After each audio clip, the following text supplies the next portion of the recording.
হ্যাঁ, এখন আমাদের যা পূর্বাভাস তাতে আগামী 3 দিন পর্যন্ত উত্তরবঙ্গে ভারী থেকে অতি ভারী বৃষ্টিপাতের সতর্কতা রয়েছে। অত্যন্ত ভারী বৃষ্টিপাতও আগামীকাল 1-2 জায়গায় হতে পারে।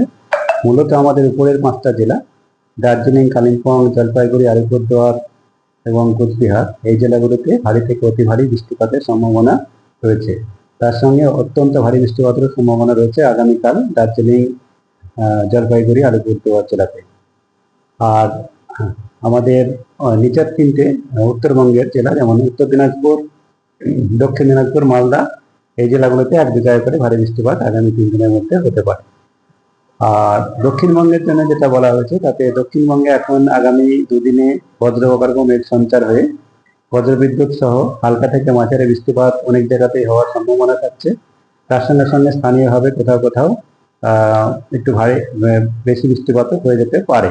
যেমন আজকে আমাদের কলকাতা শহরের আলিপুর এলাকাতে স্থানীয়ভাবে মনসুন যে মৌসুমী বায়ুর প্রভাব তো রয়েছে, তার সঙ্গে স্থানীয়ভাবে বজ্রগর্ভ মেঘ সঞ্চার হয়ে কিছুটা বেশি বৃষ্টিপাত হয়েছে। আমাদের আজকে সকাল থেকে আজকে সন্ধ্যা পর্যন্ত বা বিকালে পর্যন্ত ভারী বৃষ্টিপাতের সম্ভাবনা থাকছে।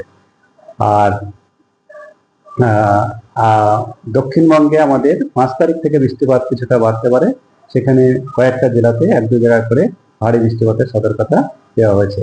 কলকাতা তার পার্শ্ববর্তী অঞ্চলে আগামী কয়েকদিনে স্থানীয়ভাবে বজ্রগর্ভ মেঘ সঞ্চার হয়ে হালকা থেকে মাঝারি বৃষ্টিপাত হওয়ার সম্ভাবনা থাকছে। আর সাধারণত মেঘলা আকাশ থাকবে। তাপমাত্রা এখন যেমন আমাদের 32 থেকে 34 এই রেঞ্জে থাকার সম্ভাবনাই রয়েছে। এই হচ্ছে এখনকার আমাদের পূর্বাভাস।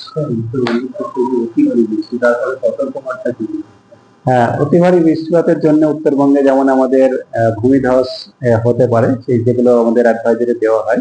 ভূমিধসের সম্ভাবনা কিছুটা হতে পারে।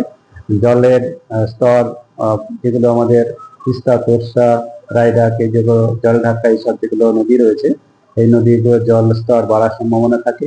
তাছাড়া কাঁচা রোদের এর ক্ষতি হওয়ার সম্ভাবনা থাকে, যেগুলো অনেক কাঁচা বাড়ি থাকে, যাদের দেওয়ালগুলো অনেক দুর্বল অবস্থায় থাকলে সেগুলো দেওয়াল ধসে যাওয়ার সম্ভাবনা থাকে। তারপরে আপনার ওখানে টুরিস্টের আনাগোনা হতে থাকে, তার জন্য ট্রাফিক ব্যবস্থাকেও তেমন জুডিশিয়ালি আমাদের বিচার বিবেচনা করে চলাফেরা করার জন্য আমাদের বুলেটিনে বলা হয়েছে।